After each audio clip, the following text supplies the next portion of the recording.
Comme s'il n'y croyait toujours pas, il scrute les décombres de l'immeuble ciblé par l'armée israélienne mercredi, en plein cœur de Beyrouth. Que Dieu nous délivre de cette perte. Notre pays n'a rien fait. Il n'est en rien impliqué dans cette guerre. Ceux qui le peuvent viennent récupérer ce qui reste de leurs effets personnels.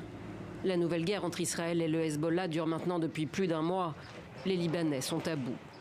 Nous voulons mettre fin à l'état de guerre par tous les moyens possibles, que ce soit par la négociation ou autrement.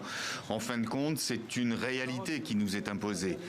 Nous voulons vivre, pas continuer à subir cette situation. Mais la paix au Liban se fait attendre. Les combats se poursuivent, malgré l'annonce jeudi par le Premier ministre israélien de prochaines négociations directes entre Israël et les autorités libanaises.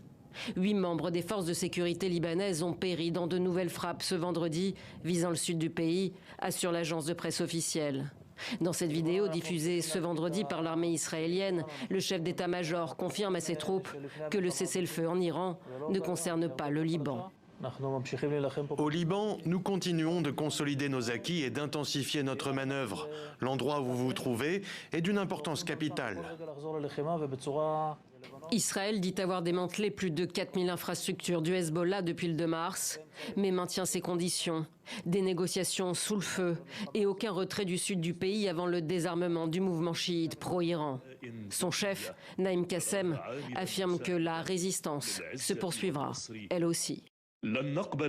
Nous n'accepterons pas un retour à la situation antérieure et nous appelons les responsables à cesser de faire des concessions gratuites. Ensemble, en tant que nation, armée, peuple et mouvement de résistance, nous défendrons notre pays, rétablirons sa souveraineté et chasserons l'occupant. Le Hezbollah revendique un tir de missile sur une base militaire dans le sud d'Israël ce vendredi.